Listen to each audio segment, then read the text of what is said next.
Help help আপনাকে যুক্ত করা আছে, বলেন আপনি। আসিফ ভাই, just give me a minute, okay? 1 minute. আচ্ছা আচ্ছা, ঠিক আছে।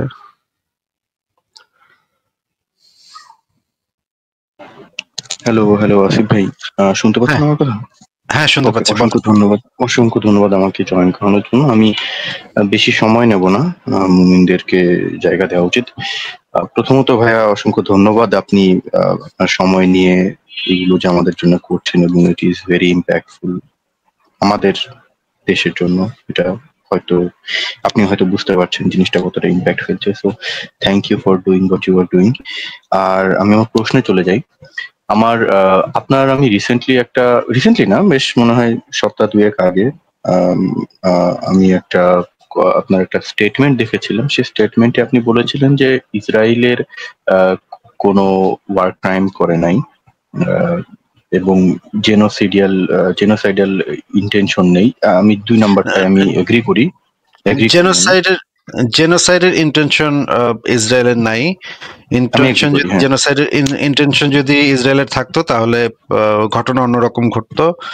আহ, প্যালেস্টাইনে প্রচুর মানুষ তারা মারতে পারতো, প্রচুর মানুষ মারার যদি তাদের ইন্টেনশনটা থাকতো তাহলে তারা প্রচুর মানুষ মারতে পারতো। কিন্তু ওয়ার ক্রাইম যে কোনোটাই ঘটে নাই, এটা কি আমি বলেছি যে কোনো ওয়ার ক্রাইমই মানে ইসরায়েলের পক্ষ থেকে ঘটেনি, এটা কি আমি বলেছি? প্রবাবলি এটাই আর কি বলেছিলেন, তারপরে আমি আমার একটু তো এটা এক্সট্রা বলার কথা না, আমি হয়তো প্রশ্ন করেছি যে ওয়ার ক্রাইম যে করেছে সেটার কি এভিডেন্স আছে, সেটা হয়তো কাউকে প্রশ্ন করেছি। এটা হয়তো আপনি ইন্টারপ্রেট করেছেন এইভাবে ভুল যে শুনতে পারি হয়তো, আমি ভুল শুনতে পারি হয়তো। আপনি হয়তো ইন্টারপ্রেট করেছেন এইভাবে যে ইসরায়েল, দেখেন একটা যুদ্ধ যখন হয় তখন নানা ধরনের ওয়ার ক্রাইম ঘটে, নানা ধরনের মানে প্রত্যেকটা সোলজারকে তো আসলে কেন্দ্র থেকে নিয়ন্ত্রণ করা যায় না। কেন্দ্র থেকে প্রত্যেকটা সোলজারের প্রত্যেকটা অ্যাক্টিভিটি একটা যুদ্ধ একটা বড় ঘটনা। প্রত্যেকটা সোলজার কখন কি করছে, কোন অবস্থায় কোন প্রেক্ষাপটে কি করছে। যুদ্ধ এমন একটা পরিস্থিতি যে পরিস্থিতিতে আসলে ইনস্ট্যান্ট অনেক অ্যাকশন নিতে হয়, যে অ্যাকশনগুলা অনেক সময়ই প্রপার অ্যাকশন না, যেটা নেওয়া উচিত সেই অ্যাকশনটা না। এই রকমের একটা যুদ্ধ পরিস্থিতিতে কে কোন মুহূর্তে কি অ্যাকশন নিবে সেটা আসলে হলপ করে বলা যায় না। কিন্তু ইসরায়েল একটা গণতান্ত্রিক যেহেতু রাষ্ট্র এবং তাদের একটা জবাবদিহিতা আছে, ইসরায়েলের যদি কোনো ওয়ার ক্রাইমের প্রমাণ পাওয়া যায়, আমি একটা এভিডেন্স পেয়েছি এই বিষয়ে, যে একটা বাসাতে 15 জনের মতো সদস্য ছিল, ইসরায়েলের কিছু সৈন্য সেখানে ঢুকে তাদেরকে গুলি করেছে এবং স্নাইপার রাইফেলও সেখানে ব্যবহৃত হয়েছে, এরকম একটা প্রমাণ আমি দেখেছি। এইটা নিয়ে আন্তর্জাতিক মিডিয়াতে তোলপাড় হয়েছে এবং এটা নিয়ে বিপুল পরিমাণে ইসরায়েলকে নানা ধরনের গালিগালাজ করা হয়েছে এবং তাদেরকে তাদের যে এটা একটা ওয়ার ক্রাইম, এটা একটা ওয়ার ক্রাইমের অন্তর্ভুক্ত, কারণ তারা সিভিলিয়ান ছিল। এইটার জন্য ইসরায়েলকে জবাবদিহিতার ভিতরে আসতে হবে এবং তাদেরকে অবশ্যই এইটার একটা বিচার বিভাগীয় তদন্ত কমিটি গঠন করা হইতে হবে এবং তদন্ত কমিটি গঠন করে যেই সোলজাররা এই কাজটা করেছে তাদেরকে পানিশ করতে হবে। কিন্তু এই জিনিসটা কি ইসরায়েল সেনাবাহিনীর কেন্দ্র থেকে নির্দেশনা দিয়ে এই কাজটা করা হয়েছে? আমি এটা মনে করি না। আমি মনে করি না ইসরায়েলের সেনাবাহিনীকে এই কমান্ড দেয়া হয়েছে যে তোমরা গিয়ে কয়েকটা সিভিলিয়ানকে গিয়ে আজকে মাইরা আসবা। হ্যাঁ, তোমরা আজকে তোমাদের কাজ হইতেছে আজকে 20টা সিভিলিয়ান, নিরাপরাধ সিভিলিয়ানকে গিয়ে তোমরা মাইরা আসবা। এটা আমি মনে করি না। এইটা হইতে হয় না, এটা হওয়া সম্ভব না। কারণ হচ্ছে ইসরায়েলের যে যদি এই ইন্টেনশনটা থাকতো তাহলে ইসরায়েল এতদিনে গাজার সব মানুষই মেরে ফেলতে পারতো, তাদের এই সব মানুষ মেরে ফেলতে খুব বেশি সময় লাগবে না। কিন্তু পার্সোনাল লেভেলে যদি আমরা মানে ক্ষুদ্র ক্ষুদ্র ঘটনাগুলাকে আমরা যদি করি, হ্যাঁ এইগুলারও বিচার হওয়া উচিত। ছোট ছোট যে ঘটনাগুলা ঘটছে, যে ছোট ছোট যেই ইনসিডেন্ট গুলো আছে সেইগুলোরও বিচার হওয়া উচিত। কিন্তু এইটা আমি গ্যারান্টি দিতে পারি যে এই ধরনের ঘটনাগুলো যদি আপনার কাছে এভিডেন্স থাকে, আপনি ইসরায়েলের সরকারকে চ্যালেঞ্জ করতে পারেন। জাতিসংঘে যখন তারা ভাষণ দিতে আসবে, কথা বলতে আসবে, তখন তাদেরকে জাপটায় ধরতে পারেন, এভিডেন্স দিয়ে তাদেরকে তুলাধনা করতে পারেন। তাদের এই জবাবদিহিতার স্কোপটা আছে। কিন্তু অপরপক্ষে যে হামাস আছে, হামাসের কোনো জবাবদিহিতার কোনো মানে জায়গা নেই। তারা 1200 মানুষ মাইরা চলে গেছে, কেউ কিছু বলে নাই। মানে কেউ, ওয়ার্ল্ড মিডিয়া এই বিষয়ে চুপ, ওয়ার্ল্ড মিডিয়া খুব বেশি এটা নিয়ে কথাবার্তা বলে নাই। এটা হচ্ছে সবচেয়ে আফসোসের বিষয় যে এতগুলা মানুষ মাইরা, এতগুলা মেয়ে রেপ করে গেল, এত বাচ্চাগুলারে মানে ইসের ভিতরে ঢুকায়, মানে ইলেকট্রিক ওভেনের ভিতরে ঢুকায়, ওভেন ছেড়ে দিচ্ছে, এতগুলা মানুষকে এইভাবে মারছে, ওয়ার্ল্ড মিডিয়া এটা নিয়ে চুপচাপ ছিল, তেমন কোনো কথাবার্তা বলে নাই। এটা হচ্ছে সবচেয়ে আফসোসের বিষয়। ওয়ার ক্রাইম ঘটছে কিনা, হ্যাঁ ওয়ার ক্রাইম ঘটে থাকতে পারে, যদি আপনার কাছে এভিডেন্স থাকে তাহলে আপনি সেটা নিয়ে ইসরায়েলের প্রচন্ড সমালোচনা করতে পারেন। এমনকি ইসরায়েলেও অনেক ইহুদি আছে যারা ইসরায়েলের এই ধরনের কাজের প্রচন্ড সমালোচনা করে, কারণ সেখানে এটা একটা ডেমোক্রেটিক কান্ট্রি, এখানে আপনি সরকারের সমালোচনা করে একদম নাই করে দিতে পারেন। কিন্তু অপরপক্ষে গাজাতে আপনি কি গিয়ে হামাসের একটা সমালোচনা করতে পারবেন? সম্ভব আপনার পক্ষে? সম্ভব না। আপনি কি একজন সমকামী হয়ে গাজাতে বসবাস করতে পারবেন? না, পারবেন না। আপনি যে একজন নাস্তিক হয়ে গাজাতে বসবাস করতে পারবেন? না, পারবেন না। আপনি যদি একজন ইহুদি হয়ে না গাজাতে বসবাস করতে পারবেন? না, পারবেন না। আপনি কি একজন ইসরায়েলের সমর্থক হয়ে গাজাতে বসবাস করতে পারবেন? না, পারবেন না। কিন্তু আপনি কি একজন প্যালেস্টাইনের সমর্থক হয়ে ইসরায়েলে বসবাস করতে পারবেন? ইয়েস, সেটা পারবেন। আপনি কি একজন মানে সমকামী হয়ে ইসরায়েলে বসবাস করতে পারবেন? ইয়েস, আপনি পারবেন। আপনি কি একজন নাস্তিক হয়ে ইসরায়েলে বসবাস করতে পারবেন? মুসলিম হয়ে ইসরায়েলে বসবাস করতে পারবেন? ইয়েস, পারবেন।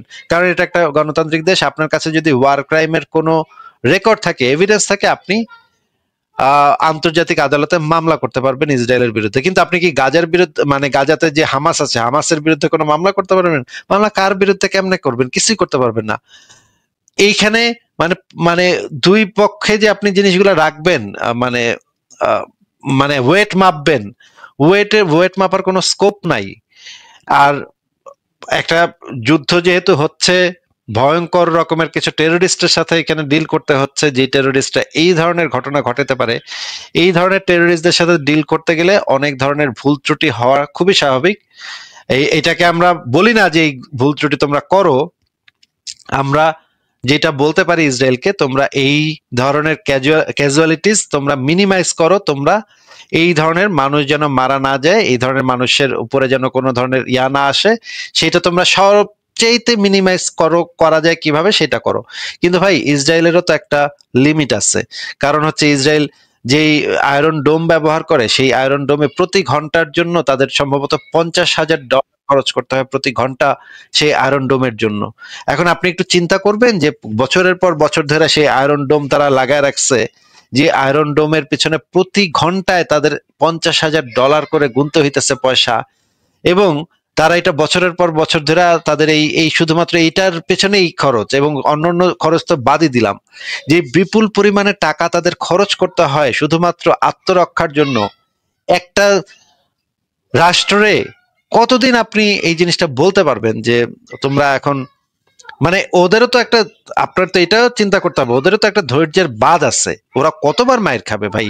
আপনারা দ্বিতীয় বিশ্বযুদ্ধে মারছেন, প্রথম বিশ্বযুদ্ধে মারছেন, এর আগে হাজার হাজার বছর ধরে তাদের মায়েরা আসতেছেন, এরা কত মায়ের খাবে ভাই? এরা তো মায়ের খাইতে খাইতে তো নাই হয়ে গেছে প্রায়। পুরা মধ্যপ্রাচ্যে বিভিন্ন দেশে, ইরানে অনেকগুলা ইহুদি ছিল, জর্ডানে অনেক ইহুদি ছিল, লেবাননে, ইরাকে অনেক ইহুদি ছিল, তাদেরকে উচ্ছেদ করা হয়েছে, তাদেরকে বিতাড়িত, প্রায় 1 মিলিয়ন ইহুদিকে পুরা আরব বিশ্ব থেকে উচ্ছেদ করা হয়েছে, বিতাড়িত করা হয়েছে। 1880 সাল থেকে 1940 সাল পর্যন্ত, এই সময়ের মধ্যে প্রায় 1 মিলিয়ন ইহুদিকে, মানে এটা ইউরোপ না, শুধুমাত্র এই আরব অঞ্চল থেকে বিতাড়িত করা হয়েছে তাদেরকে। ভাই তারা কত মায়ের খাবে? তাদেরকে তারা যদি এখন মারে, তাহলে আমি কোন মুখে তাদেরকে গিয়ে বলবো যে তোমরা ওয়ার ক্রাইম করতেছো? আমার তো সেটা বলার মুখ নাই। আমি এটা বলতেছি না যে ইসরায়েল যতগুলা কাজ করছে সবগুলা খুব ভালো করছে, এটা আমার স্ট্যান্ড না ভাই। আমার স্ট্যান্ড হচ্ছে ইসরায়েলের আত্মরক্ষা করার অধিকার আছে। যদি সেই আত্মরক্ষা করতে গিয়ে যদি তারা সিভিলিয়ান মারে, একদম নিরাপরাধ সিভিলিয়ানদেরকে যদি তারা মারে, তাহলে আমরা তাদের কাছে জবাবদিহিতা আশা করতে পারি, কিন্তু হামাসের কাছে আমরা কোনো জবাবদিহিতা আশা করতে পারি না। ওকে, হ্যাঁ ভাইয়া যেটা বলছিলেন, জাস্ট মিনিট, আমি একটু মিউট। ওকে, সো প্রথমে যেটা বললেন যে আপনি হামাস যেটা ইয়ে করেছে সেটা নিয়ে আসলে কেউ কথা বলছে না। আসলে আমরা সবাই এগ্রি করতে পারি যে এটা একটা টেররিস্ট অর্গানাইজেশন এবং যেটা করছে সেটা জঘন্য করছে সে, এবং তাদেরকে আমরা কখনোই সাপোর্ট, আমি জানি না কেউ করে অবশ্যই করে কিছু বাঙ্গু মানুষ, কিন্তু হামাসকে নিয়ে আমরা আসলে কথা বলছি না, এবং এরাবরা যেটা করছে সেটাও জঘন্য একটা কাজ, সেটাও আমরা এগ্রি করি এবং সেটা অ্যাটলিস্ট আমি জানি। আমার জায়গা ছিল, দুটো জায়গা নিয়ে আমি একটু দ্বিধাদ্বন্দ্বে আছি। একটা হচ্ছে যে নাকবা ইনসিডেন্টের যেই ঘটনা, নাকবা ইনসিডেন্ট এবং ওই যে ইয়াসিন নামের যে গ্রামটা ছিল, ওটার কথা আমি পরে বলি, আগে 48-এর ঘটনাটা বলি। 48-এ যখন পার্টিশনটা হলো, তো যে পার্টিশনে এরাবরা সাইন এখনো করে নাই, এবং পার্টিশনের পরে 7.5 লাখ প্যালেস্টিনিয়ান তারা নিজেদের ঘর হারালো, তারা সরে গেল, এবং তাদেরকে টেক কেয়ার ইসরায়েল করে নাই। অ্যান্ড সেটা গিয়ে 1967-এ গিয়ে আরো 2.5 লাখ বেড়ে প্রায় 1 মিলিয়ন প্যালেস্টিনিয়ান তারা এদিক ওদিকে ছড়ায় আছে। তারা তাদের লাইফ, তাদের সবকিছু উল্টায় পাল্টায় গেছে। অ্যান্ড তারপরে আসে হচ্ছে যে নাকবা ইনসিডেন্ট, তারপরে ওই যে ইয়াসিন ভিলেজের ভাই, আমি আগে একটু নাকবা একটা একটা করে যদি আপনি বলেন তাহলে তো মানে একসাথে অনেকগুলা বললে আমি তো করতে পারবো না। মানে আচ্ছা, তাহলে আমরা প্রথমে ওটা নিয়ে কথা বলি। আসলে প্রত্যেকটাই তো অনেক বিরাট ডিসকাশনের ব্যাপার, প্রত্যেকটা যেই পয়েন্ট গুলা বলছেন প্রত্যেকটাই একটা বিরাট ডিসকাশনের ব্যাপার। আপনাকে আমি এই ভিডিওটা একটু দেখতে বলবো। এই ভিডিওটা আমি দেখেছি, আপনি একটু সেভ করে নি ভিডিওটা, আমি একটু সার্চ করি ভিডিওটা, আমি এই যে ব্যক্তি এই ভিডিওটা বানিয়েছে ওনার নাম হচ্ছে travelingisrael.com। হ্যাঁ, ওনার চ্যানেলটা আপনি সাবস্ক্রাইব করে রাখতে পারেন। ওনার এই ব্যক্তি উনি আমি যে কয়েকটা ভিডিও দেখেছি, ওনার কয়েকটা ভিডিও দেখেছি, খুব বেশি দেখা হয়নি, কয়েকটা দেখেছি। আমি দেখেছি উনি খুবই ফ্যাক্ট অ্যানালাইসিস করে, প্রত্যেকটা জিনিস খুবই ডিটেইলসে অ্যানালাইসিস করে উনি খুব চমৎকার কিছু বক্তব্য দেন। আমি যখন ইসরায়েলের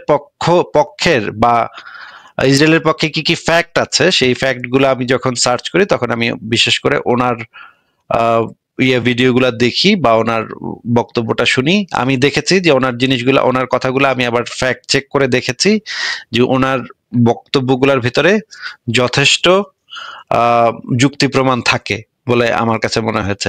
আপনি কি একটু কষ্ট করে এই নাকবা ইনসিডেন্ট বিষয়ে ওনার যে এই ভিডিওটা আছে, এই ভিডিওটা আপনি একটু দেখবেন, the Palestine refugee problem explained, Nakba and Arab narrative. এটা সাবটাইটেল দেয়া আছে এই সমস্ত ভাষায়, বাংলাতে সম্ভবত এটার ইয়াটা আছে। আপনি এই ভিডিওটা একটু দেখে নেন। যদি আপনি এইটা দেখার পরে আমরা আরো ফার্দার আলোচনা করি তাহলে আমার মনে হয় আলোচনা আরো ভালো হবে। দুই পক্ষ, আপনার ঈশ্বর থেকেও ভালো হবে, আমারও ভালো হবে। এবং এই বিষয়গুলো প্রত্যেকটা অনেক ডিটেইলসে দীর্ঘ আলোচনা করার বিষয়, যেগুলো অনেক তথ্য প্রমাণ একত্রিত করে আমাদের আলোচনাতে বসতে হবে। কারণ আপনি যেই জিনিসগুলো বলছেন, নাকবা ইনসিডেন্টের কথা যেটা বলছেন, সেই বিষয়ে ইসরায়েলের পক্ষেরও অনেক বক্তব্য আছে। এটা এমন না যে শুধুমাত্র প্যালেস্টাইনিরা এটা দেখেন। মনে করেন এই যে ভারত যে ভাগ হয়েছে, পাকিস্তান ভারত হয়েছে, এটার পিছনে দুই পক্ষেরই বক্তব্য আছে। আপনি যদি শুধু একপাক্ষিক কথা সবসময় শোনেন তাহলে মানে এখন ওয়ার্ল্ড মিডিয়াতে অনেক বিশেষ করে লেফটিস্টরা এমন ভাবে স্প্রেড করছে জিনিসগুলাকে যে আপনি আর ওই যে ইসরায়েলের পক্ষের যে ভয়েসগুলো, সেই ভয়েসগুলো খুব বেশি শুনতে পান না, কিন্তু ওই পক্ষের বক্তব্য শুনতে হবে এই বিষয়ে। এখন আপনি যদি মানে একটা ডেট যদি আমরা ফিক্স করি তাহলে আমরা দুইজনই আমাদের পক্ষে, আপনি যদি প্যালেস্টাইনের পক্ষে কথা বলতে চান কোনো সমস্যা নাই, কিন্তু আপনি যদি আপনার এভিডেন্স গুলা কালেক্ট করেন এবং তখন যদি আমি যদি এভিডেন্স গুলা কালেক্ট করে একসাথে আলোচনা করতে বসি তখন আমার মনে হয় আলোচনাটা আরো ভালো হবে। কিন্তু এই প্রত্যেকটা ইনসিডেন্ট নিয়ে আমাদের আসলে ডিটেইলসে অনেক দীর্ঘ আলোচনা করতে হবে। এটা অল্প সময়ের আলোচনা না ভাই, এটা কমপক্ষে 5 থেকে 8 ঘন্টার আলোচনা। যে এই শুধুমাত্র নাকবা ইনসিডেন্ট নিয়ে আমার 1 ঘন্টা 1.5 ঘন্টার মতো আলোচনা করতে হবে। এটা তো আজকে করাটা একটু মুশকিল হেল্প ভাই। হ্যাঁ, আন্ডারস্টুড ভাই। আমি এই যে ভিডিওটা ইয়েটা আমি সাবস্ক্রাইব করে নিয়েছি, আমি আজকেই আর কি দেখবো। অ্যাকচুয়ালি আমি আপনাদের এই কথাগুলো শুনে আমি এই বিষয়গুলো নিয়ে একটু স্টাডি করা শুরু করছি এবং ডিপলি স্টাডি করছি আমি। আমি আরেকটু দেখবো, আপনি যেগুলো আমাকে দেখাচ্ছেন সেগুলো আমি আরেকটু দেখে অবশ্যই একটা সময় জয়েন করব। তো নাগবা ইনসিডেন্টটা বাদ দিয়ে আমি যদি অন্য একটা টপিক যেটা নিয়ে আমি কথা বলতে চাচ্ছিলাম, সেটা আচ্ছা হলো বলেন। এক নাগবা ইনসিডেন্ট এবং ইয়াসিন, ঠিক আছে, ইয়াসিনের মাসাকার, এখানে প্রেগনেন্ট ওমেন মিউটিলেশন হয়েছে, ইয়ে হচ্ছে, এগুলো প্রুফ আছে। তো এগুলো নিয়ে পরে কথা বলবো, যেহেতু এটা একটা বিশদ আলোচনা। আমরা ছোট বিষয় নিয়ে আলোচনা করি, যেটা হচ্ছে যে 48-এর যে পার্টিশন আর 67-এর যে রিক্যাপচার করছিল ওয়েস্ট ব্যাংক আর ইয়েটা গাজা। সো ওইখানে যে এই 1 মিলিয়ন প্যালেস্টিনিয়ান যে ডিসপ্লেসড হলো এইটা, এবং এখন যে আমরা জানি ইসরায়েল ডিসপ্লেসড হলো মানে বুঝলাম না। অ্যাটাক কারা করেছিল? একটা এরাবসরা করেছিল, আর আরবদের 1948-এ সাথে তো অ্যাটাক তো হয় না। আরবদের সাথে তো ইয়াও ছিল, মানে প্যালেস্টাইনিরাও ছিল। আচ্ছা, এটা আমি জানতাম না প্যালেস্টিনিয়ান ছিল বলতে। প্যালেস্টাইনিরা তো তখন বিভিন্ন আরব দেশে গিয়ে গিয়ে অ্যাটাক করার যে সেটা তৈরি করছে। আচ্ছা, আপনি একটু বলেন তো যে দ্বিতীয় বিশ্বযুদ্ধে যে ইহুদিদের উপর পুরা ইউরোপ জুড়ে যে গণহত্যা হয়েছে, সেখানে আরবদের ভূমিকা কি ছিল, প্যালেস্টাইনের ভূমিকা কি ছিল, একটু যদি বলতেন। আমি প্যালেস্টাইনের এরাবরা আমি জানি যে এরাবের একজন ছিল, সে নিজে গিয়ে হিটলারকে মানে কনভিন্স করেছে সে যে প্যালেস্টাইনের এলিমিনেট গ্র্যান্ড করবে। মুফতি ছিল, সে প্যালেস্টাইনের গ্র্যান্ড ও মুফতি ছিল। আচ্ছা আচ্ছা আচ্ছা আচ্ছা আচ্ছা। তাহলে আর প্যালেস্টাইনের কি গ্র্যান্ড মুফতি সে হিটলারের সাথে দেখা করে আসছে, তার সাথে সাক্ষাৎ করে আসছে, তার সাথে সলা পরামর্শ করে আসছে। আপনি এটা আর মানে এটা তো একটা ভয়ঙ্কর ব্যাপার। মানে তখন এই যে প্রথম বিশ্বযুদ্ধে যে অটোমান এম্পায়ার তো ছিল হচ্ছে গিয়ে পুরাপুরি আহ মিত্র শক্তির আহ এই বিষয়ে যে ওইটা ইয়াটার নাম কি, সুরসক, একটু দাঁড়ান আমি একটু সার্চ করে দেখে নেই একটু আমার নাম। আচ্ছা ভাই, আমার এই যে ডিএচএল প্যাকেটটা চলে আসছে, আমি একটু, আপনি একটু কথা শিওর বলতে শিওর। থাকেন, আমি একটু আসছি। হ্যাঁ, আচ্ছা আচ্ছা, ঠিক আছে। ওকে, সো বেশ কিছু ইস্যু আছে, যেমন ইসরায়েল এবং প্যালেস্টিনের একটা খুবই কমপ্লিকেটেড একটা যুদ্ধ। আমি দর্শকদের উদ্দেশ্যে বলছি, যেহেতু আসিফ ভাই ফ্লোর দিয়েছেন। সো ইসরায়েল আর প্যালেস্টিনিয়ানের যুদ্ধটা, এটা খুবই কমপ্লিকেটেড, এটা খুবই ডিফিকাল্ট একটা সাইড নেওয়া, যে ঠিক আছে আমি প্যালেস্টিনিয়ানদের পক্ষে কিংবা আমি এদের পক্ষে, কেননা এরাব এবং জুজের যে যুদ্ধটা, এটা অনেক হাজার হাজার বছর ধরে হয়ে আসছে। বাট ইদানিং আমরা ইসরায়েলের কিছু অ্যাকশনস নিয়ে আমরা প্রশ্ন তুলতে পারি, যেমনটা আসিফ ভাই একটু আগে বললেন যে একটা গ্র্যান্ড মুফতি সে গিয়ে হিটলারের কাছে গিয়ে সলা পরামর্শ করে আসছে। বাট আমি পার্সোনালি মনে করি না একটা গ্র্যান্ড মুফতির সলা পরামর্শকে কেন্দ্র করে আমরা ইনোসেন্ট সিভিলিয়ানদেরকে ডিসপ্লেস করতে পারি, এটা আমি মনে করি না। অ্যান্ড সেকেন্ডলি, যখন প্যালেস্টিনিয়ানরা তাদের নিজের বাসায় আছে, ফর এক্সাম্পল আমি গতকালকে ওইটা কথাটা বলছিলাম যে আমি আমার বাসায় আছি, হামাসের টেরোরিস্টরা আসলো, আসার পরে আমার বাসার নিচে তারা ক্যাম্প বানালো, বাংকার বানালো, এবং সেটা জানার পরে ইসরায়েলরা আমাকে মুঠোফোনে অথবা আমাকে লিফলেটে করে আমাকে জানালো যে আমার বাসার নিচে হামাসের একটা বাংকার আছে, so move away, so we can bomb the hell out of it. So আমি যখন বেরোতে যাচ্ছি আমার বাচ্চাকে নিয়ে, আমার স্ত্রীকে নিয়ে, তখন হামাসের ইয়েরা আমাকে আটকায় দিল, বিকজ আমার মৃত্যুটা, আমার বাচ্চার মৃত্যুটা, এই মিউটিলেটেড বডিটা তাদের পিআর গেমের জন্য অনেক ভালো কাজে দেবে। সো আমি বের হতে পারলাম না। রীতিমতো ইসরায়েল 24 আওয়ার্স লেটার আমাকে বম্ব করে আমার বাচ্চা কাচ্চা সবাইকে মেরে ফেললো। সো ইসরায়েলের এখানে বক্তব্যটা হলো যে আমি তো জানিয়েছিলাম, আমি তো লিফলেট পাঠিয়েছিলাম, আমি তো মুঠোফোনে পাঠাইছিলাম, আমি বারবার আমি ওখান থেকে সরতে বলছিলাম, but still does this make it moral to kill an innocent child or innocent যারা আসলে যুদ্ধে ছিল না, যারা যুদ্ধে কিছুই ছিল না, তারা আটকা ছিল, তো তারা শুধুমাত্র বের হতে পারলো না এটার জন্য, এটা কি ন্যায় সঙ্গত হয়ে যায় কিনা যে তাদেরকে আমরা মেরে ফেললাম। ওকে ফাইন, তোমাদের সত্য বস্তুই স্মরণেই মেরে ফেললাম। দুটো কোয়েশ্চেন আসিফ ভাইয়ের কাছে আছে। আসিফ ভাই, আমি জানি না আপনি শুনেছেন কিনা। ভাই আমি বেশিরভাগই শুনি নাই আমি। আচ্ছা, তাহলে আমি আবার বলি আমার এই প্রথম যে ইয়েটা ছিল সেটা হলো যে গ্র্যান্ড মুফতি গিয়েছিলেন হিটলারের কাছে, বাট আমার মনে হয় না সেই গ্র্যান্ড মুফতির এই যাওয়াটা জাস্টিফাই করে প্রত্যেকটা ইনোসেন্ট সিভিলিয়ান্স যাদেরকে আমরা ডিসপ্লেস করছি, অ্যাজ আমরা বলছি না, মানে ইসরায়েলের ডিসপ্লেস করছে তাদের জায়গাটা, তাদের তো হয়তো এই জায়গাটায় কোনো গ্র্যান্ড মুফতি কি করছে কি না করছে সেটার জন্য ইয়ে নাই। এমনও হয়তো থাকতে পারে যারা যুদ্ধে অংশগ্রহণ করে নাই, তারা চাইছে একসাথে থাকতে, ভালো মতো থাকতে, এমন কিছু প্যালেস্টাইন যদি থেকেও থাকে, তারপরেও জাস্ট গ্র্যান্ড মুফতি গেল কিংবা আমাদের এই প্যালেস্টিনিয়ানের কিছু মানুষ আমাদেরকে অ্যাটাক করছিল, এই জন্য আমি একেবারে ছোট বড় নির্বিশেষে সবাইকে বের করে দিলাম, এটা একটা। আরেকটা হচ্ছে আমি যেটা একটু আগে বলছিলাম যে ইসরায়েল নির্বিশেষে বের করে দেওয়া হয়েছে কিনা সেটা নিয়ে তো ডিসপিউট আছে, সেটা নিয়ে বক্তব্য আছে। আচ্ছা, আপনার পরেরটা বলেন। অনেক প্যালেস্টাইনিকে সেই সময়, অনেক প্যালেস্টাইনিকে সেই সময় সেখান থেকে অনেকে নিজেরাও চলে গেছে, অনেক বিতাড়িত করা হয়েছে। আপনি তো এই জিনিসটা জানেন যে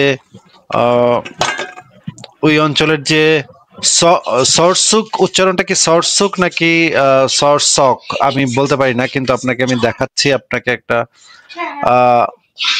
ফ্যামিলি, ওদেরকে বলা হয় যে এরা হচ্ছে আরবের রথচাইল্ড। হ্যাঁ, এই ফ্যামিলিটার কথা আপনি পড়েছেন ভাই কোথাও?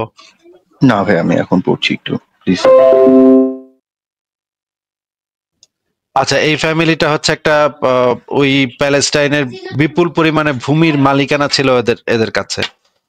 অটোমান এম্পায়ারের সাথে তারা সরাসরি কানেক্টেড ছিল, এবং ওই যেই অঞ্চলটাকে এখন প্যালেস্টাইন বলে বলা হচ্ছে, সেই অঞ্চলটার বিপুল অঞ্চলের মালিকানা তাদের কাছে ছিল।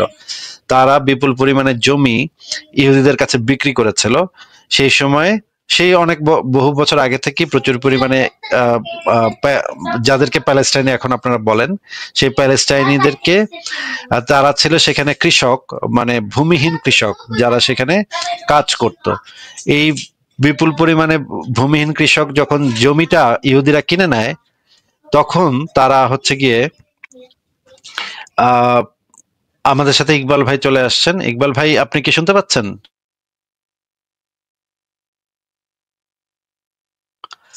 আচ্ছা, ইকবাল ভাইয়ের কোনো সারা শব্দ পাচ্ছি না। যেটা আমি বলছিলাম যে এই যে ফ্যামিলিটা আছে, আসিফ ভাই শুনতে পাচ্ছেন আমাকে এখন? হ্যাঁ, শুনতে পাচ্ছি। ঠিক আছে, আপনি কথা বলুন। তো আমি যেটা বলছিলাম, এই ফ্যামিলিটা বিপুল পরিমাণে জমি যখন এদের সাথে আবার এখানে নানা ধরনের পলিটিক্স আছে, অনেক ডিটেইলস আলোচনা করতে হবে, এই জন্য আমি এই আলোচনাগুলা এত বেশি করতে চাই না। হেল্প ভাই, এই ফ্যামিলিটা যেই কাজগুলা করেছিল, এই ফ্যামিলিটার সাথে আবার ইহুদিদের বড় বড় কয়েকটা ফ্যামিলির খুবই ঘনিষ্ঠ সম্পর্ক ছিল, এবং এরা সেই সময় একটা কমিটি গঠন করা হয়েছিল, যে কমিটির কাজ ছিল ওই প্যালেস্টাইন বলে আপনারা যে অঞ্চলটাকে বলেন, ব্রিটিশ ম্যান্ডেট প্যালেস্টাইন বা অটোমান এম্পায়ারের যে প্যালেস্টাইন, সেই অটোমান এম্পায়ারে সেইভাবে প্যালেস্টাইন ছিল না তখন। সেই অঞ্চলের জমিগুলা কেনা শুরু করেছিল 1880 সাল থেকে, তারা জমি কেনা শুরু করেছিল, এবং কয়েকটা কমিটি গঠন করা হয়েছিল। একটা কমিটির নাম ছিল জিউইশ ফান্ড কমিটি বা সামথিং, আমার এই নামগুলো এখন মনে নেই, আমি দেখলে মনে পড়বে।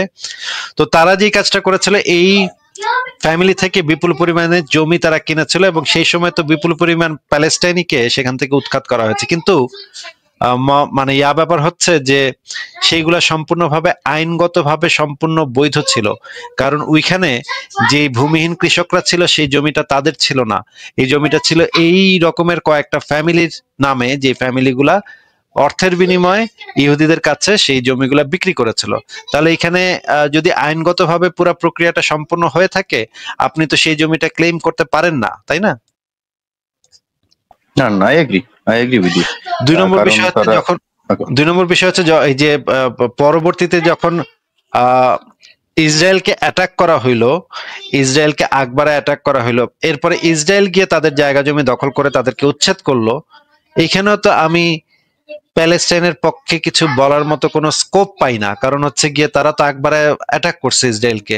তাহলে তারা কিভাবে এখন, যদি আমি আকবারে একজনকে অ্যাটাক করি, তারপর যদি সে আমার হাড্ডি গুড্ডি ভাঙা দেয়, তখন যদি আমি কমপ্লেইন করি যে আমারে মারছে, এটা কেমন কথা হবে? বা এটা তো আমি বুঝলাম না। সে তো আমার হাড্ডিগুটি ভেঙেই দিবে। আমি তারা একবারে মারতে গেছি, সে তো আমার হাড্ডিগুটি ভাঙবে, এটা তো কনফার্ম। এটা তো আমি যাই না শুই না তারে মারতে যাব ভাই। আমি তো কাউরে মারতে গেলে তো আমার এই ইয়াটা নিয়ে আমার মারতে যাইতে হবে যে আমি যদি হারি তাহলে আমার হাড্ডিগুটি ভেঙে দিবে।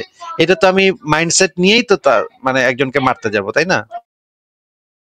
না, একই, কিন্তু ওই জায়গাটায় তো প্যালেস্টিনিয়ানরা তো যখন ভিতরে ছিল, ইসরায়েলের সাথে ছিল, আমার তো তখন তো ওই জায়গাটায় ইজিপ্ট, জর্ডান, ইরান ছিল কিনা আমি জানি না, সৌদি আরব, আর ওইদিকে লেবানন, এরা অ্যাটাকটা করেছিল 1967-এ, রাইট? 67-এ, তাই না? হ্যাঁ, 67 হ্যাঁ, তো আমার মনে হয় না ওই জায়গাটা প্যালেস্টিনিয়ান, আপনি যেটা বললেন যে প্যালেস্টিনিয়ানের যে গ্র্যান্ড মুফতি সে গিয়েছিলেন হিটলারের কাছে যে না না না, প্যালেস্টাইনের গ্র্যান্ড মুফতিটার কথা বলেছি 1945 সালের কথা, ওইটার সাথে এটা অনেক পার্থক্য। আইসি। সো তাদের যে বিষয়টা, প্যালেস্টিনিয়ানরা তারা ওখানে থেকে যে ইসরায়েলের এগেইনস্ট, তখনও তো আসলে ইসরায়েল ইয়েও হয় নাই, 1948-এ গিয়ে তারা করছে যে আমরা একটা স্বাধীন রাষ্ট্র।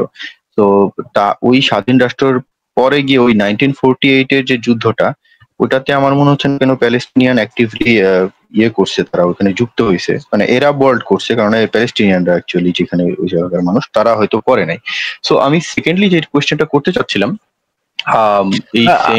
ভাই, আমি একটা জিনিস যে আপনার কাছ থেকে একটু জানতে চাচ্ছি যে এই যে দুই ধর্মের লোককে ঘৃণা করতেছে, এটা তো আমরা দুইজনই একমত যে আপনার পয়েন্ট অফ ভিউ যাই থাকুক, আমার পয়েন্ট অফ ভিউ যাই থাকুক, এটা তো আমরা একমত যে দুই ধর্মের মানুষকে ঘৃণা করে নাকি? হ্যাঁ হ্যাঁ হ্যাঁ। আচ্ছা, আপনি একটু বলেন তো যে যদি আমরা অরিজিনাল টেক্সট দেখি ইসলাম ধর্মের এবং ইহুদি ধর্মের ভিতরে, ইহুদি ধর্মের ভিতরে কি এমন কোন টেক্সট আপনি দেখাতে পারবেন যে তারা মুসলিমদেরকে বা অন্য জাতিগোষ্ঠীকে ঘৃণা করতেছে? সেটা কি দেখাতে পারবেন? না, এটা দেখানো যাবে না। ওটা আমি বললাম, আমি হয়তো ভাবছিলাম আপনি জিজ্ঞেস করছিলেন যে ওই ল্যান্ডটা তারা হয়তো নিজেদেরকে গডের চোজেন পিপল বলে মনে করে, কিন্তু জায়নিজমের যে কনসেপ্ট, জায়নিজমের কনসেপ্টের ভিতরে তো অন্য জাতিকে বের করে দিতে হবে, এটা তো জায়নিজমের কনসেপ্ট না, তাই না? না না, এগ্রি, আমি এগুলো আপনাদের এটার সাথে আমার সম্পূর্ণটাই এগ্রি করি। জাস্ট আমি যে বললাম দুটো জিনিস, ইসলামের টেক্সটে তো এটা একদম পরিষ্কার ভাবে আছে যে ইহুদিদেরকে একদম মেরে ফেলতে হবে, একেবারে মানে নিশ্চিহ্ন করে দিতে হবে ইহুদিদেরকে, নাকি? হ্যাঁ, ইসলাম নিয়ে আসলে হয়তো আমার সাথে কথা বলাটা হবে না, কারণ আমি এগুলো অবশ্যই আমি এটার এগেইনস্টে, এটা নেক্সট কোনো মুভমেন্ট আসলে সেগুলো বললেন। আমি তো প্রথমেই বলে নিয়েছি যে ইস্যুটা কোন জায়গাটায় সেটা আমরা সবাই জানি। Arabs peace treaty, two state solution তারা মানছে না, করছে না। আমার ওই যে ইস্যুটা হচ্ছে যে, হ্যাঁ আপনি যেটা বলেছিলেন যে প্রত্যেকটা জিনিসের একটা ধৈর্যের একটা সীমা থাকে। এত বছর ধরে এটা হয়ে নেতানিয়াহু এটা খুবই একটা স্ট্রংলি করতে চাচ্ছে, হ্যান্ডেল করতে চাচ্ছে বিষয়টা।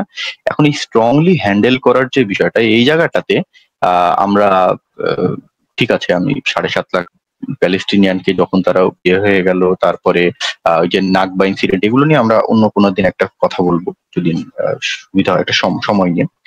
এখনকার যে কথাটা সেটা হচ্ছে যে ইসরায়েল যখন গাজার বাসীদের উপরে এয়ার স্ট্রাইক করছে, যেখানে হামাসের বাংকার আছে বাসার নিচে, হসপিটাল নিচে, স্কুলের নিচে, কিন্তু সেই হসপিটালের স্টাফ, স্কুলের চিলড্রেন্স, বাসার যেই বাচ্চা কাচ্চা, তাদেরকে হামাস বের হতে দিচ্ছে না, বিকজ এটা একটা খুব বড় সড় একটা মানে হবে, একটা টুল হবে তাদের পিআর গেম জেতার জন্য, একটা mutilated child body.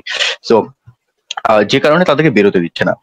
But Israel knowing that যে ওখানে ইনোসেন্ট সিভিলিয়ান্স আছে, they bomb it anyway, and the justification is যে আমরা তো সরতে বলেছিলাম, আমরা তো মোবাইল মেসেজ এবং লিফলেট করছিলাম। সো এটা কি মোরালি জাস্টিফাইড কিনা এই ইসরায়েলের না। এই কাজটা? না, মোরালি জাস্টিফাইড না। না না কিন্তু আসিফ ভাই আমি এই প্রশ্নটা শুনে উনি প্রশ্নটা করছিলেন, আপনি যখন ওই আপনার একটু ব্যস্ত হয়ে গেছিলেন তখন উনি প্রশ্ন করছেন, আমি প্রশ্ন শুনেই ঢুকলাম, এবং যে কারণে আমি ঢুকলাম সেটা হচ্ছে যে উনি যেভাবে সিনারিওটা সেট করছেন এটা বাস্তবতার রিপ্রেজেন্টেটিভ না। উনি একটা ক্রুশাল একটা জিনিস অমিট করে গেছেন। আমি মোস্ট লাইকলি এটা ইচ্ছা করে না আর কি। আপনি যেটার উপর ভিত্তি করে ভাই এই সিনারিওটা সাজাইছেন, সেখানে আপনি বলতেছেন যে ইসরায়েলের জাস্টিফিকেশনটা হচ্ছে যে আমরা তো তাদেরকে জানাইছি, রাইট হেল্প ভাই? জি ভাই, জি। কিন্তু অ্যাকচুয়ালি তো সেটা না ভাই। অ্যাকচুয়াল জাস্টিফিকেশন যে জিনিসটা আপনি অমিট করে গেছেন সেটা হচ্ছে যে ওই বাংকারটা যদি আপনি এলিমিনেট না করেন তাহলে তারা ওইখান থেকে কোঅর্ডিনেট করবে ইসরায়েলকে অ্যাটাক করা, ইসরায়েলের জনগণ মরবে, ওখান থেকে রকেট ছাড়বে, ওখানে তাদের স্টক পাইল আছে। এই জিনিসগুলো আপনি অমিট করে গেছেন ভাই। আপনি এখন না, আপনি কমিট করে গেছেন, আপনি একটু অ্যাড করেন এখন এই জিনিসটা ওই একই প্রশ্নের সাথে এইটা অ্যাড করেন যে ওই বাংকারটা যদি আপনি না করেন, নিষ্ক্রিয় না করে দেন, তাহলে ইসরায়েলের জনগণ ওই হামাসের ওই বাংকারটা থাকার কারণে ওখানে ধরেন একটা তাদের স্টকপাইল আছে, ওখানে ধরেন তাদের মিটিং হচ্ছে, ওখানে ধরেন তারা ডিসিশন নিচ্ছে, হোয়াটএভার, অনেক কিছু হতে পারে, এবং ওইটা ক্রুশাল যে আপনি এলিমিনেট করবেন, নাহলে পরে ইসরায়েলের জনগণ মরবে। এখন আপনি নিজেই প্রশ্নের উত্তরটা দেন। হ্যাঁ ইকবাল ভাই, খুব সুন্দর একটা পয়েন্ট ধরে দিয়েছেন। এটা প্রথমত আমি চিন্তা করি নাই যে বিষয়টা, হ্যাঁ, বাট সেকেন্ডলি আপনার এই কথার সাথে সাথে আমার একটু মনে হলো যে সাপোজ যে অবশ্যই মাটির নিচ থেকে রকেট ছোড়া যায় না, বাট সেখানে কিছু সেটা বলিনি মাটির নিচ থেকে রকেট ছোড়া যায়, আমি সেটা বলি না ভাই। হয়তো তাদের স্টকপাইল, সেখান থেকে তারা ডিসিশন নিচ্ছে, সেখান থেকে ইনফরমেশন আছে। তাই না, মাটির নিচ থেকেই যে এবার ছুটতে হবে এমন তো কোনো কথা নেই ভাই, তাই না? অনেক কিছু আছে, তাদের যে ইকুইপমেন্ট যেগুলো তারা হাইড করতেছে সেখানে, রাইট? হ্যাঁ, এই কোয়েশ্চেনটাকে আমি একটু অ্যাকনোলেজ করি আমি ইকবাল ভাই। হ্যাঁ, সো প্রথমত ওই একটা বাসার নিচে, হসপিটালের নিচে যে বাংকারটা আছে, এবং সেই বাংকারে যে আমরা যেটাকে একটা ভ্যালুয়েবল ইনফরমেশন, যে ডেটা যেগুলো আছে, কিংবা যে জিনিসটা it is crucial for my own defence to blow that up, এই জিনিসটা এটা কি more important than the lives of innocent childrens? এটা কি তাদের ইসরায়েলের যে আপনার গভর্নমেন্ট, তাদের রেসপন্সিবিলিটির মধ্যে ভাই ইসরায়েলের জনগণ, তাদের জানমাল এবং সেটা প্রোটেক্ট করা, এটা কি পড়ে না তাদের রেসপন্সিবিলিটির মধ্যে? obviously পড়ে, and that's why দেখেন, আপনি এমন একটা সিনারিও তৈরি করছেন যেখানে ইনফ্যাক্ট মানে আপনি মানে কি বলবো ওটাকে, এরকম একটা ব্যাপার যে ক্যাজুয়ালিটিস ছাড়া এখানে কেউই কোনো কিছু রিসিভ করতে পারতেছে না, এরকম একটা সিনারিও আপনি তৈরি করছেন এখানে। আপনি বলেন এখানে এটা কি, এটার তাদের জনগণ মরবে, এটা আপনি ধরে আপনি সলিউশনটা দেন এখন। আমি ভাবছিলাম যে এই কোয়েশ্চেনটা আমার কাছে আসবে, এন্ড এই কোয়েশ্চেনের আমার আনসার নাই। এই আসিফ ভাই ঠিক আপনি তো এই ক্রুশাল, এই যে মানে খুবই ইম্পর্টেন্ট, শুধু ইম্পর্টেন্ট মানে কি, আপনি যেভাবে সেট আপ করছেন কোয়েশ্চেনটা, এখানে আপনি এইভাবে বলছেন যে তাদের জাস্টিফিকেশনটা হচ্ছে এইটা, যে আমরা তো জানাইছি, কিন্তু বাস্তবতা একেবারেই মানে এটার সাথে ম্যাচ করে না। আমরা তো জানাইছি, এইটা শুধুমাত্র জাস্টিফিকেশন না, এটা জাস্টিফিকেশন না একেবারেই। আমরা জানাইছি এটা জাস্ট একটা স্টেপ তাদের, যে আমরা যা কিছু করার সিভিলিয়ান ক্যাজুয়ালিটি কমানোর জন্য যা কিছু করার সমস্ত পদক্ষেপ আমরা নিয়েছি, কিন্তু জাস্টিফিকেশন হচ্ছে যে আমরা সেটাকে যদি নিষ্ক্রিয় না করে দেই তাহলে পরে আমাদের জনগণ হুমকির মুখে পড়তেছে, এইটা হচ্ছে জাস্টিফিকেশন। কিন্তু আপনি পুরো জিনিসটা আপনি এখানে আনেন নাই। এখানে আমি সেই আপনাকে যেহেতু আপনাকে আমি আপনার সাথে কথা বলছি, এই কারণে আপনাকে আমি বলতেছি না যে আপনি ইচ্ছে করে সেটা করছেন, আপনি হয়তো চিন্তা করেন নাই, বাট অ্যাকচুয়াল জাস্টিফিকেশন হচ্ছে ওইটা। যুদ্ধ এখানে আপনি যদি যখন দুটো সাইড যুদ্ধ করতেছে, এইখানে আপনি দেখেন, আমরা সাধারণ যুদ্ধবিহীন যুদ্ধ চলতেছে না এরকম একটা সিচুয়েশনে আমরা যেভাবে কোনো কাজের নৈতিকতা এবং কোনো কাজ অনৈতিক কিনা যেভাবে ডিসাইড করি, সেই সিচুয়েশনটা কিন্তু অনেক সময় অ্যাপ্লিকেবল না। আমরা সাধারণভাবে বলি যে আপনি আরেকজনকে খুন করতে পারবেন না, কিন্তু এক্সেপশনাল সিচুয়েশন যখন কিনা আপনি সেলফ ডিফেন্সের কারণে, মানে আপনি যদি কোনো অ্যাকশন না নেন আপনার নিজেকে মরতে হবে, সেই ক্ষেত্রে আমরা সেটাকে অ্যাকসেপ্ট করি, তাই না? হ্যাঁ ইকবাল ভাই, একটা কোশ্চেন, সিচুয়েশনটা এরকমই একটা ব্যাপার আর কি। তো এখানে যে জিনিসটার কারণে এই ইসরায়েলের এই অ্যাকশনটা অ্যাকসেপ্টেবল হইতে পারে, আপনি আনফরচুনেটলি ওইটাই মানে সবচেয়ে ইম্পর্টেন্ট জিনিসটা আপনি ওখানে আনেনি আর কি। আমি এটা জাস্ট মিস না হয়ে যায়, এটা মানে বলার জন্য আসলে ঢুকেছিলাম। আসিফ ভাই, থ্যাংক ইউ ইকবাল ভাই, আপনি আমাকে ধরায় দেওয়ার জন্য এটা থ্যাংক ইউ। আমি সত্যি কথা বলতে প্রথম বিষয়টা আমি চিন্তা করি নাই, বাট যখন 5-10 সেকেন্ড পরে আমার কাছে মনে হলো না, এটা তো আসলে তারপরেও একটা ইনোসেন্ট চাইল্ড মারা যাবে, এটা তো জাস্টিফাইড হয় না। আরেকটা কোয়েশ্চেন ইকবাল ভাই আপনার কাছে, যে এখানে তো আমরা তো সেই আগে ওই যে আপনার ট্রলে ওই সিচুয়েশন চলে গেলাম, তাই না?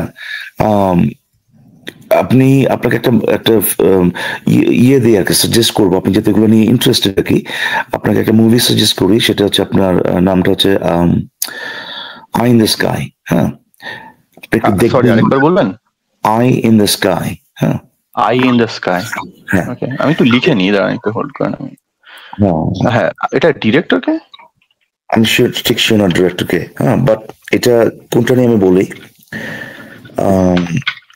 এটা একটা ড্রোন অপারেশন, ঠিক আছে, যেখানে কিনা এই ধরেন আমি জানি না যে এটা ট্রু ইভেন্টের উপর বেস করে করা নাকি আপনার ওই সাদৃশ্য আছে এরকম কিছু, বাট ব্যাপারটা হচ্ছে এরকম যে একটা জায়গায় আপনার ইউএস এবং ইউকে ইন্টেলিজেন্স এটা গ্যাদার করছে যে একটা জায়গায় সুইসাইড বম্বিং হবে, ঠিক আছে, তাদের ইন্টেলিজেন্সের মাধ্যমে, এবং সেই সুইসাইড বম্বিং যারা করবে আর কি, এটা গ্যারান্টিড, তারা রেডি হচ্ছে সবকিছু, এবং এইটা যাতে না হয়, এটা প্রিভেন্ট করার একমাত্র উপায় হচ্ছে যে যেখানে তারা রেডি হচ্ছে আর কি, যেটা তাদের বেস যেটা, সেটা মোটামুটি উড়া দেয়, এবং ইউএস এবং ইউকে এর আর্সেনাল যেটা, সেখানে এরকম কিছু আছে, ওয়েপন্স আছে, যেখানে তারা খুবই মানে প্রিসাইসলি আপনার করতে পারে যে এই রুমটাতেই ফাটবে, এবং তারা একটা এস্টিমেট দেয় আর কি, তাদের কিছু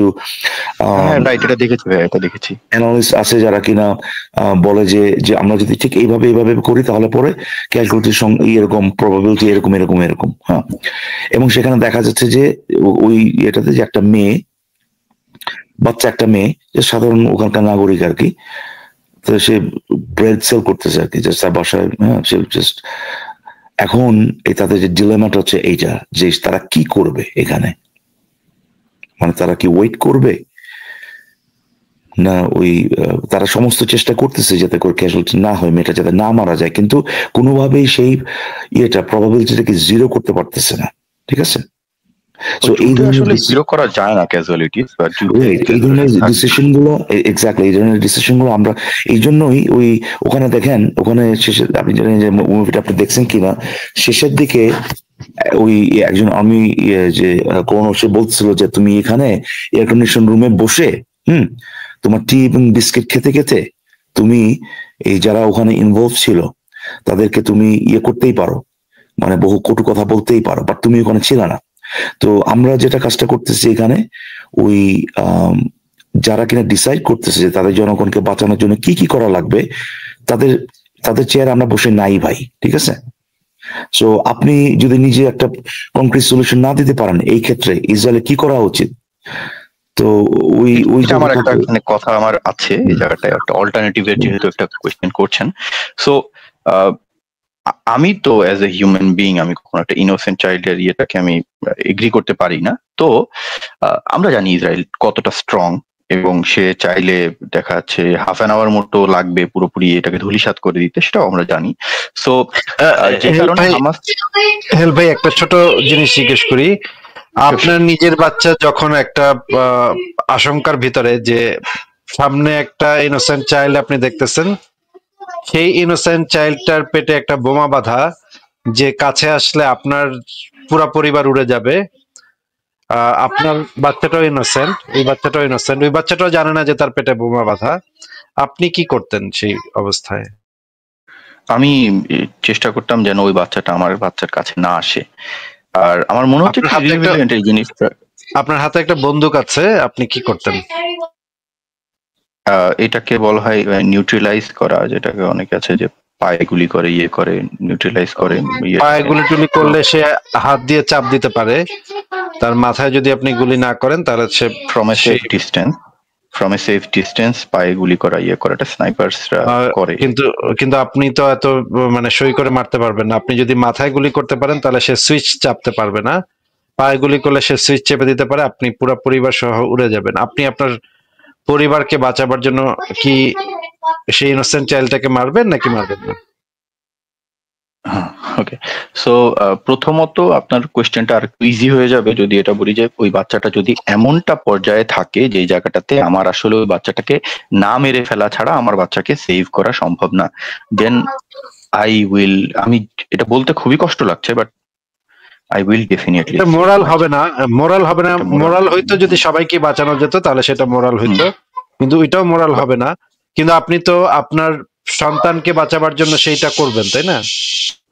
right, unfortunately you are right. এই জিনিসটা আনফরচুনেটলি আমাদের সবারই সেটা করতে হয়, সবারই সেটা করতে হবে, সবারই সেটা করতে হয়। এখন যদি পরিস্থিতি সেই পর্যায়ে পৌঁছে যায়, আপনি একটা বেটার সলিউশন দেবেন, অথবা আপনি আমাদেরকে অথবা তো এটাই ওদের করতে হবে, করা ছাড়া তো উপায় দেখছি না। হ্যাঁ, কয়েকটা কথা আছে এটাতে, যেটা বলি। প্রথমত আমার কাছে জিনিসটা একটু ইরেভিলেন্ট লাগলো যে কারণে, কারণ আমার কাছে মনে হচ্ছে না ওই যেই বাসাগুলোতে এয়ার স্ট্রাইক করা হচ্ছে সেই বাসার থেকে কোনো সিভিলিয়ান্স বোম ক্যারি করে সেই বাসার নিচে যে টানেল আছে সেই টানেলে অবশ্যই হামাসের ঘাঁটি আছে। I'll get back to that. So যখন এই বাসায় একটা ঘাঁটি আছে, আমি যেটা বলছিলাম যে ইসরায়েল চাইলে দেখা যাচ্ছে হাফ অ্যান আওয়ারের ভিতরে পুরো ইয়েটাকে, গাজাকে, প্যালেস্টাইন যেটাকে বলা হয় সেটাকে ধূলিসাৎ করে দিতে পারে, বাট যেটা হচ্ছে না, কারণ হামাস ওয়ারফেয়ার ট্যাকটিকটা হচ্ছে গেরিলা ট্যাকটিক, যেটা হয়তো আপনিও বলেছিলেন। সো এটা যে কারণে দেখা যাচ্ছে পাকিস্তানের সৈন্যদেরও আমাদের মুক্তিযোদ্ধাদেরকে দমানো খুব ডিফিকাল্ট হয়ে যাচ্ছে। এই কাজ করবেন না। বাংলাদেশের মুক্তিযুদ্ধের সাথে হামাসের যে কোন ধরনের তুলনা, এটা আমি একদমই পছন্দ করব না, একদমই সহ্য করব না। না, আমি গেরিলা ওয়ারফেয়ারের কথা বলছি, যেটা গেরিলা ওয়ারফেয়ারটাকে যেভাবে ইয়ে করা, এলিমিনেট করাটা ডিফিকাল্ট, আমি এটা বোঝাতে চাচ্ছি। বাট এটা কখনোই আমার গেরিলা ওয়ারফেয়ার তো মানে বিপক্ষের সেনাবাহিনীর বিরুদ্ধে হয়, বিপক্ষের নিরাপরাধ মানুষদের বিরুদ্ধে তো হয় না। রাইট, আমি এখানে অফেন্সিভ যে ইয়েটা আপনার ক্যাম্পেইন কারা করতেছে এখানে, আর ডিফেন্সে কে আছে ভাই? I apologize কারণ এটা সত্যি এটা কোনো ইয়ে হয় না। I appreciate it, but এটা খুবই অফেন্সিভ ছিল in fact. I'm extremely sorry যে আসলেই এটা কখনোই হামাসের অ্যাক্টিভিটির সাথে এটা হয় না। আমি সত্যি এম্বারেসড এই কথাটা। যাই হোক, আমি জাস্ট গেরিলা ওয়ারফেয়ার কে ইন্ডিকেট করার জন্য বলছিলাম যে গেরিলা ওয়ারফেয়ার গুলো যেগুলোকে আছে এগুলোকে এলিমিনেট করাটা ডিফিকাল্ট কেন। হ্যাঁ, আই ফিল ব্যাড যে আমি মুক্তিযোদ্ধাদের সাথে এটা করে ফেলছি। যাই হোক, আমি যেটা বলছি যে এটা একটু ডিফিকাল্ট ইসরায়েলের জন্য, বাট অল্টারনেটিভটা যদি আমি চিন্তা করি, সো যখন আমি ইনোসেন্ট সিভিলিয়ানসদেরকে মারতেছি এবং আমার কাছে আয়রন ডোমের মতো একটা ডিফেন্স সিস্টেম আছে, তখন আমি কি যেটা মোসাদ আছে আছে সেটা কি অন্য কোনো ওয়েতে গেরিলা ট্যাকটিকেই আমি কি ওইগুলোকে ওই বেস গুলাকে এলিমিনেট করতে পারবো না? এটা তো একটা বড় কিভাবে যেখানে সম্ভব সেটা তো করতেছে, তাই না? যেখানে সম্ভব আপনারা তো ইয়েগুলো দেখছেন, মানে বিভিন্ন ভাবেই তো তারা বিভিন্ন আপনার ট্যাকটিক ইউজ করে, বিভিন্ন ধরনের স্ট্র্যাটেজি ইউজ করে তারা করতেছে না। ধরেন তাদের মধ্যে ইনফিল্ট্রেশন করে আপনার ধরনের যে পেজে ইয়ে যেটা যে আপনার যে অ্যাটাক বলেন বা ওরা এটা যেটা বলেন, এভাবে তারা নিষ্ক্রিয় করার প্রচেষ্টা করতেছে না, তারা তো চালাচ্ছে ভাই। এবং শুধু তাই না, আপনি বেশ কিছু দেখবেন, আপনার অফেন্সিভ দেখবেন যেখানে আপনার প্রিসিশন অ্যাটাক, মানে আপনার যেটা আপনার মিসাইল যেটা এটা এক জানলা দিয়ে ঢুকে ভাই ওই একটা বিল্ডিং এর অন্য আরেক দিক থেকে বেরিয়ে গেছে, অন্য কেউ ক্ষতিগ্রস্ত নয়। ওখানে যে মিটিং চলতেছে 4-5 জন আপনার তাদের যে লিডার তারা শুধু মারা গেছে, এরকমও দেখছেন ঠিক না?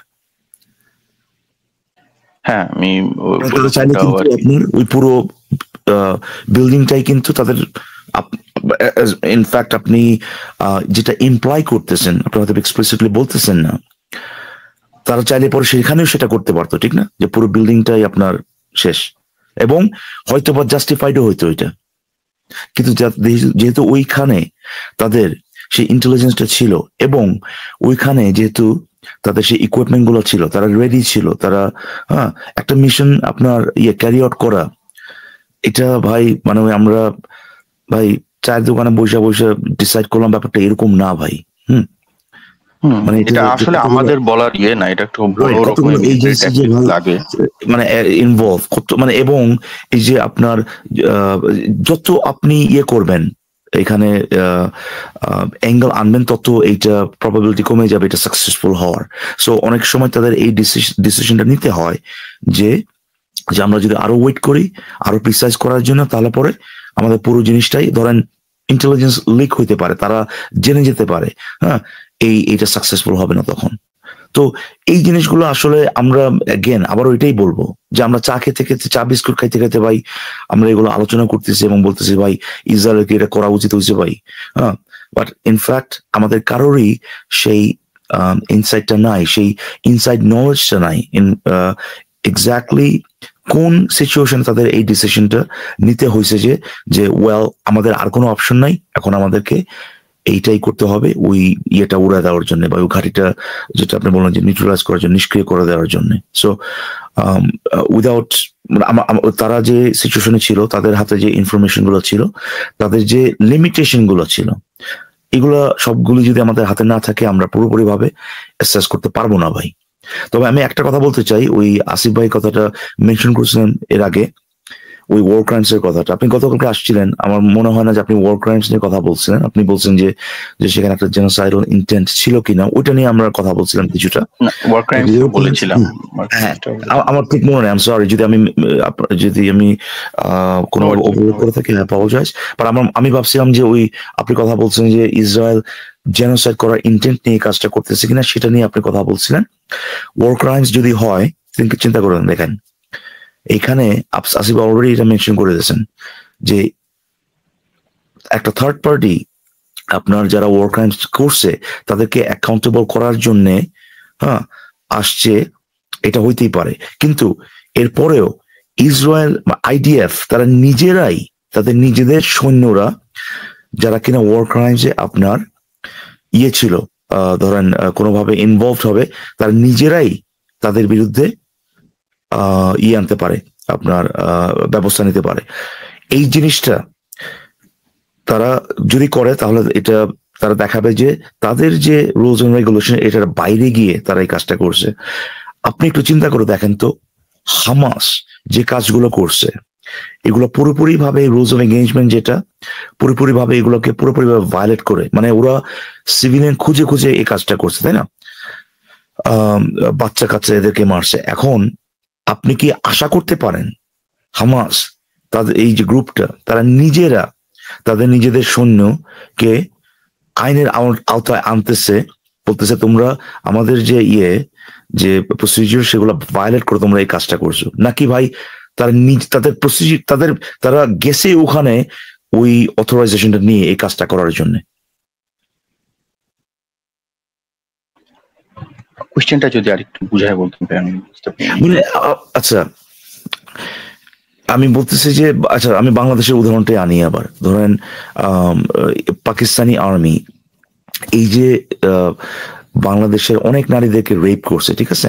এখন থার্ড পার্টি হিসেবে এইটা ওই আমরা যে যুদ্ধের যে রুলস অফ এঙ্গেজমেন্ট, যেটা কোনটা কি করতে পারবেন, কোনটা ওয়ার ক্রাইমস, ওখান থেকে যদি আপনি দেখেন, ইয়েস তারা কিন্তু এটা কিন্তু ওয়ার ক্রাইম, আপনি কিন্তু রেপ করতে পারবেন না। বাট তারা যদি নিজেদের আর্মি, নিজেদের মিলিটারি থেকে যদি ওই অথরাইজেশন নিয়ে আসে, যেটার ভিত্তি ছিল অবশ্যই ওই ইসলামিক যে কনসেপ্ট, যেটা কাফির মহিলাদেরকে আপনি করতে পারবেন, তারা তাদের জন্য হালাল, তারা তো ভাই ওই যেসব পাকিস্তানি আর্মির যে লোকজন যারা বাংলাদেশি নারীদেরকে রেপ করছে, সেখানে তো তাদেরকে অ্যাকাউন্টেবল করার জন্য, তাদেরকে আইনের আওতায় আনার জন্য পাকিস্তানি আর্মি থেকে তো কোনো কিছু আপনি আশা করতে পারেন না, পারেন? এটা তো তাদের নিজেদের অথরাইজেশন দেওয়া, ঠিক না? এটা তো তাদের যে আইন কানুন, এটার বাইরে গিয়ে তো তারা সেটা করে নাই। না, রাইট, আমি সেটাই বলছি যে হামাস যখন কিনা অক্টোবর 7 যে কাজগুলো করছে, এটা তো এরকম না যে ভাই তাদের একটা আছে, তারা ফলো করে ইন্টারন্যাশনাল লস যেগুলো ফলো করেই তারা এঙ্গেজড হয়। এবং হামাস তো কখনোই করে না, হামাস তো আমি এই জিনিসটা একটু যাওয়ার আগে ওটা বলে যেতে চাচ্ছিলাম। আর কি আসিফ অলরেডি অ্যাড্রেস করছে জিনিসটা, যে ওয়ার ক্রাইমস এর ব্যাপারটা যদি হয়, আপনি অ্যাটলিস্ট আশা করতে পারেন যে যেহেতু একটা এস্টাবলিশ মিলিটারি, এটা আইডিএফ, তাদের যে সৈন্যগুলা এই ধরনের কাজে ইনভলভ হবে, সেটা ইনভলভ হবে আপনার আইনকে অমান্য করে, রাইট? হ্যাঁ, এবং ইন্টারন্যাশনালি আপনি সেখানে ব্যবস্থা নিতে পারেন, আপনি চার্জ আনতে পারেন, ইনভেস্টিগেশন করতে পারেন। অন দ্য আদার হ্যান্ড হামাসের তো কোনো নাই ভাই, হামাস তো গেছেই সেটা করতে আর কি। মানে আমি যেটা বলতে চাই সেটা হচ্ছে যে তাদের যে ওয়ার ক্রাইমস যেগুলো, এগুলো আমরা বলবো ওয়ার ক্রাইমস, অবশ্যই সিভিলিয়ান খুঁজে মানে তাদের কাজটাই ওয়ার ক্রাইমস, মানে তারা ওয়ার ক্রাইমস করে তো কিছুই করছে না। সেখানে ওইটার কোনো নাই, মানে কোনো স্কোপই নাই ভাই তাদেরকে। তারা নিজেদের সৈন্যদেরকে যে আইনের আওতায় আনবে, এটা কোনো মানে এটা চিন্তারও বাইরে আর কি। আমি তারা তো আইনগতভাবেই কাজ করছে তাদের অনুযায়ী, এক্স্যাক্টলি আইনগতভাবে, মানে তাদের যে ধ্যান ধারণা, তারা যে আইন তৈরি করছে তাদের নিজেদের জন্য, তাদের যে রুলস সেইটা অনুযায়ী। আমরা আসলে এরাব কান্ট্রি, আমি একটু আগে মেনশন করছিলাম, এরাবস এবং হামাস নিয়ে আমি আসলে কথা বলতেই চাচ্ছি না, বিকজ আমি তাদের এগেইনস্টে, এবং most of the international organizations are against them as well. আমি যেটা বলতে চাচ্ছিলাম, যেহেতু আমি একটা বড় জিনিস মনে করি যে পিআর যেই গেমটা চলছে, যে জিনিসটা অবভিয়াসলি হামাস জিতছে, হামাস না বলবো, প্যালেস্টিনিয়ানসরা জিতছে। আর আমি মনে করি যে একটা যুদ্ধ চলাকালীন এই জিনিসটা ইসরায়েলকে খুব বড় রকমের ইম্প্যাক্ট ফেলছে। ফর এক্সাম্পল, যখন আমি এত কিছু দেখবো, এই যে এত লাশ দেখবো, এত দেখবো, আমি অটোমেটিক্যালি আমি টার্নিং করে যাবো যে হ্যাঁ ঠিক আছে, আই সাইড উইথ প্যালেস্টিনিয়ানস, আর প্যালেস্টিনিয়ানের সাইডে কারা কারা আছে, I side with them as well. So এই জিনিসটা ইসরায়েলকে ইম্প্যাক্ট ফেলছে, আর আমি মনে করি এই জিনিসটা আমি মনে করি যে এই জিনিসগুলো আপনার হামাস বা ইন্টারন্যাশনাল আপনার যেগুলো ধরেন অর্গানাইজেশন বলবো না, ধরেন প্রপাগান্ডা হাউস যেগুলো আছে, ধরেন কাতারি আপনার যেসব অর্গানাইজেশন গুলো আছে, এই যে হোয়াটএভার, তারা খুবই ভালো মতো সেল করছে জিনিসটা, এবং রিসেন্টলি তারা খুবই সাকসেসফুল এইটাতে, এই প্রপাগান্ডাতে। এবং আপনি দেখেন বহুদিন আগে, এটা যখন অক্টোবর 7 পরে যে তাদের যে রিটালিয়েশনটা শুরু হয়, তখন আমরা এটার কথা বলতেছিলাম, এবং আমাকে একজন একটা তথ্য দিয়েছিল আর কি। দেখেন, আমরা একদম ছোটবেলা থেকেই এই গাজা টাজা এগুলো নিয়ে আমরা, মানে এটা ব্যাকগ্রাউন্ড একটা নয়েজ পরিণত হয়ে গেছে রীতিমতো। 8টার খবর, সেখানে গাজাতে এতগুলো বম মারছে, অতগুলো মারছে, এতগুলো লোক নিহত হয়েছে, এরকম মানে ছোটবেলা থেকে কিন্তু আমরা শুনে আসছি, ঠিক না?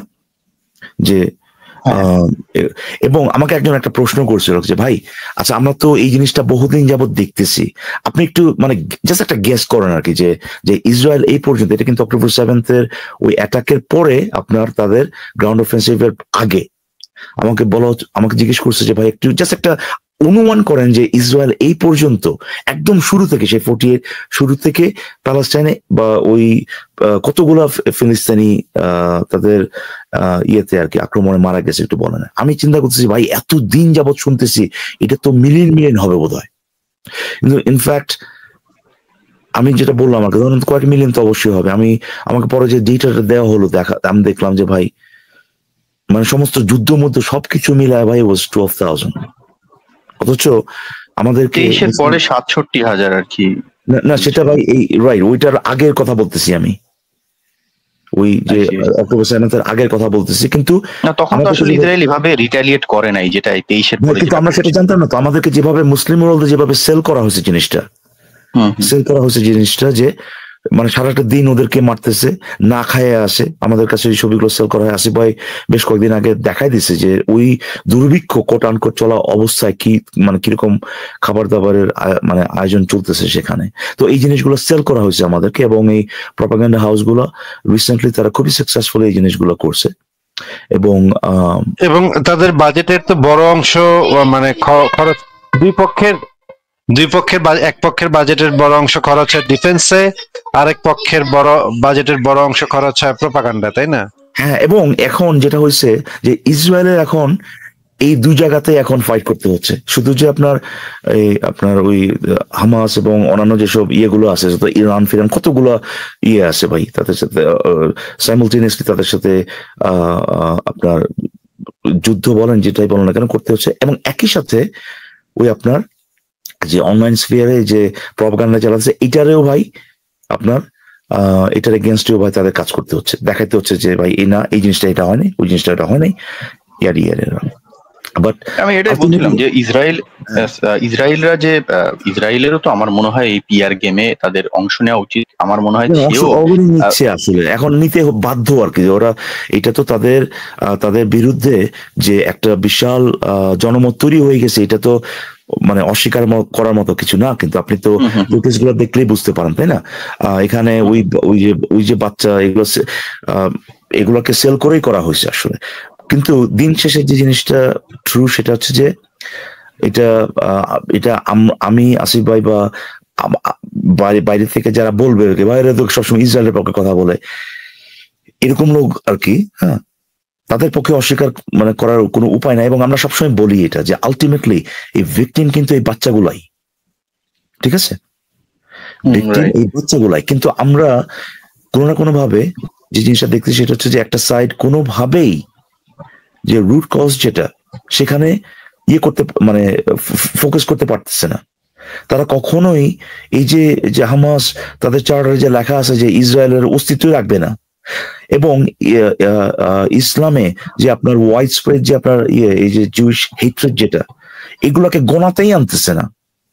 এইগুলার যে হ্যাঁ, এটা হচ্ছে প্রবলেম। এইটা আসলে এটা ঠিক ইকবাল ভাই, এটা ঠিক, অবশ্যই ঠিক। তবে আমি আসলে ওই ধরনের কমিউনিটির অংশ না যারা আসলে মনে করে যে হ্যাঁ হামাস কোনো ইয়েই করছে না। আমি হামাস, এরাব ওয়ার্ল্ড এদের এগেইনস্টে, এদের অ্যাকশনস এর এগেইনস্টে। বাট আমি যেটা অ্যাকচুয়ালি মনে করি ইম্পর্টেন্ট সেটা হলো যেহেতু এই পিআর গেমটা, হামাসের এই পিআর গেমটা এতটা বড় রকমের ইম্প্যাক্ট ফেলছে, আমি এমন কোনো নিউজ চ্যানেল, এমন কোনো ইউটিউব, এমন কোনো ইভেন কমেন্ট সেকশনে আমি পাচ্ছি না যারা আসলে ইসরায়েলের পক্ষে কথা বলেও দূরে থাক, কথা বললেও করে ফেলবে। সো এইটা যখন এত বড় রকম ভাবে ইম্প্যাক্টটা ফেলছে, তাহলে আমার কাছে মনে হয় যে এই ডিরেক্ট রিটালিয়েশন, এই যে এত বড় রকম অ্যাটাকটা, যেটা হচ্ছে যে আমার বাসায় আমি একেবারে বাচ্চা কাচ্চা ইনোসেন্ট সিভিলিয়ানদেরকে হত্যা করে ফেলে হলেও, একেবারে মাটির সাথে মিশে ফেলে হলেও আমার হামাসকে নির্মূল করতে হবে, যেটা অ্যাকচুয়ালি পসিবল না। পুরো গাজাকে আপনি পুরো প্যালেস্টাইনের সবাইকে যদি মাটির সাথে মিশিয়ে দেন তারপরে গাজা হবে না, কারণ গাজাটা কাতার থেকে থেকে অনেক জায়গা থেকে তারা তাদের অপারেশন কন্ডাক্ট করতে পারবে।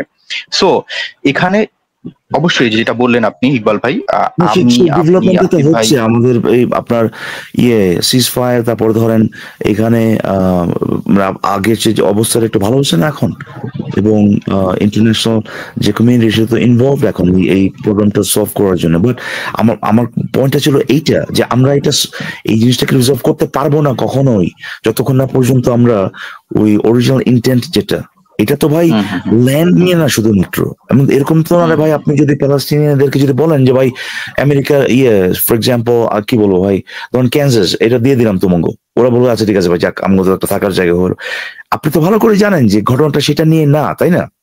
আসল ঘটনাটা তো সেটা নিয়ে না। তো ওই জিনিসগুলো যতক্ষণ না পর্যন্ত উঠে আসবে, এবং আপনাদের মতো যারা কিনা, আপনাকে আমি বলতেছি না, মানে যারা ধরেন এই জিনিসগুলো থেকে ব্যথিত এবং অনেক সময় ধরেন এটা তুলে আনতে চান আর কি, যে এই জিনিসগুলোকে কি আমরা ওভারলুক করতেছি, এটা কি ঠিক করছে, এ ধরনের প্রশ্ন যারা করতেছেন আর কি, তারাও যতক্ষণ না পর্যন্ত আপনার পুরোপুরি ভাবে এই যে ইসলামে যে এই জিনিসগুলো কোর জিনিসগুলো, যে আপনার ইহুদি বিদ্বেষ, হ্যাঁ, এইগুলো যে মানে প্রচুর ইম্প্যাক্ট সেখানে আসে, ইনফ্লুয়েন্স আসে এই আপনার তাদের পলিসি গুলোতে, এইগুলা পুরোপুরি ভাবে যতক্ষণ না পর্যন্ত ডিনাউন্স করবেন ভাই, আমার মনে হয় না যে আমরা আসলে একটা সলিউশন থেকে যেতে পারবো।